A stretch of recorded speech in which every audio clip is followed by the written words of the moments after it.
안녕하세요. 공시와 투자 키팩터를 통해 투자 아이디어를 찾아주는 테린이 아빠입니다. 내용 보시고 도움되시면 구독, 좋아요, 알람 부탁드리겠습니다. 모두 투어랑 노랑풍선이 급락을 했고요. 이게 관리 종목 지정 우려가 있습니다. 그럼 규정이 어떻게 되는지, 왜 그렇게 생각하는지 한번 보도록 하시죠. 우선 지금 모두 투어가 급락을 했고요. 그리고 노랑풍선도 급락을 했습니다. 이 구글에서 이 KRX 법규 서비스라고 검색을 하시면 여기를 클릭을 하시면 돼요. 그러면 이렇게 이제 사이트가 들어오게 되고 이제 코스닥 회사니까 코스닥 시장 규정을 눌러보도록 하겠습니다. 여기서 이제 코스닥 상장 규정으로 가야 돼요. 코스닥 상장 규정을 들어가서 우선 쭉 내려서 보면 자 밑에 이제 그 관리 종목 지정 사유가 있습니다. 이게 53조로 제가 기억을 하고 있는데 내려가서 보면 여기 관리 종목 지정 사유에 보면 최근 사업년도 매출이 30억 원 미만인 경우에는 관리 종목을 지정한다라고 되어 있어요. 그럼 이게 이제 연결 기준이냐 별도 기준이냐라고 이제 고민을 해야 되는데 이게 연결이냐 별도냐 이런 거는 앞에 있어요. 앞에 3조에 가서 보면 3조에 가서 보면 회계 처리 재무제표 적용 기준이라고 되어 있습니다. 이 적용 기준을 보시게 되면은 지주회사인 경우에는 이제 연결로 적용을 하는데 종속회사가 있는 법인, 그러니까 자회사가 있는 법인의 경우에는 뭐 자본금, 자기 자본은 연결 재무제표로 하지만 그 밖의 재무 요건은 개별이다라고 되어 있어요. 그러니까 이제 매출액은 매출액에 대한 관리 종목 지정 기준은 개별 재무제표를 기준으로 하게 됩니다. 그렇기 때문에 지금 모두 투어의 전자공시 시스템에서 최근 이제 3분기 분기 보고서를 가시게 되면은 자회사가 엄청 많으니까 여기도 이제 개별 재무제표를 기준으로 하는데 개별 기준으로는 이제 매출액이 누적으로 23억입니다.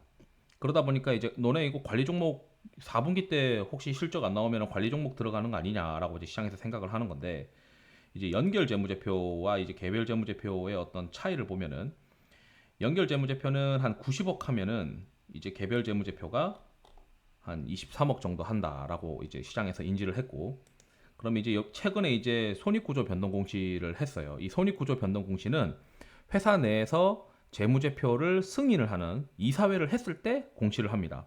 그렇기 때문에 이제 모두투어가 2월 14일 날 재무제표 승인 이사회를 했는데 이 재무제표 승인 이사회를 통해서 실적을 보게 되면은 이제 매출이 이제 한 150억 정도가 나오는 거죠.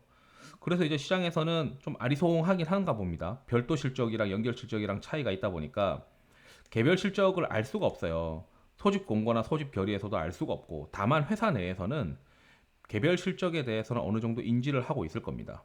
마찬가지로 그 노랑풍선의 경우에도 별도 실적이랑 연결 실적을 볼 수가 있는데 이건 이제 재무제표라고 되어 있는 거는 개별 또는 별도라고 표현하는 개별 실적이고 이게 21억이고요. 연결 재무제표에서는 이제 23억 정도니까 여기는 이제 개별이랑 연결이랑 그렇게 차이가 없어요. 그래서 그런 다만 여기는 이제 당해 사업연도가 50억 정도를 했다고 되어 있으니까 제가 생각했을 때 노랑풍선은 관리 종목 지정 가능성은 좀 제한적인데 모두 투어는 자회사 쪽에서 발생하는 실적이 그러니까 실적을 모회사보다는 자회사 쪽에서 너무 많이 나오는 구조이기 때문에 4분기 실적을 4분기 실적이 어느 정도 나왔는지는 결국 이제 감사 보고서를 통해서 알 수 있다라는 겁니다. 그럼 이제 주주총회 날짜를 봐야죠. 주주총회 날짜가 여기서 새 탭에서 열기 해서 제가 한번 열어보도록 하겠습니다. 이 소집결의 보면은 3월 31일 날 하게 되어 있습니다.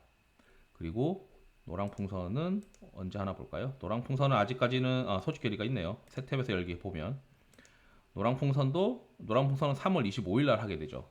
그러면은 이 주주총회 하기 일주일 전까지는 무조건 감사 보고서를 제출을 해야 됩니다. 그러니까 일주일 전이니까 8일째가 되는 거죠.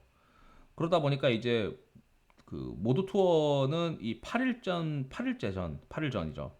그러니까 3월 31일부터 이제 8일째, 그러니까 7일까지가 공시하는 게 아니고 7일에서 하루 전까지 이제 공시를 해야 되니까 이 감사 보고서가 나올 텐데 이 감사 보고서가 나올 때 이제 관리 종목 지정 사유가 있으면은 시장에 공시를 하게 됩니다.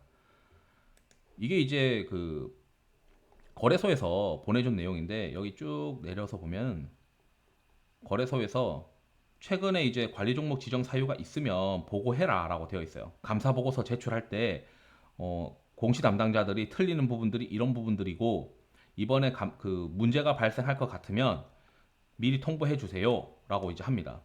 그렇기 때문에 이번에 이제 그 관리 종목 지정 사유가 해당하는 경우에는 요 감사 보고서가 제출될 때 이제 지정이 되는 것이고, 모두 투어랑 노랑풍선이 이제 해당되는지는 좀 봐야겠지만 제가 봤을 때 노랑풍선은 좀 가능성은 좀 떨어지고, 모두 투어는 이 감사 보고서 제출할 때까지 봐야 되는데 감사 보고서는 주주총회 소집결이 일주일 전에 나온다. 그러니 유의해서 보시면 좋을 것 같습니다. 이상으로 영상을 마치도록 하겠습니다. 투자에 도움이 되시길 바랍니다. 감사합니다.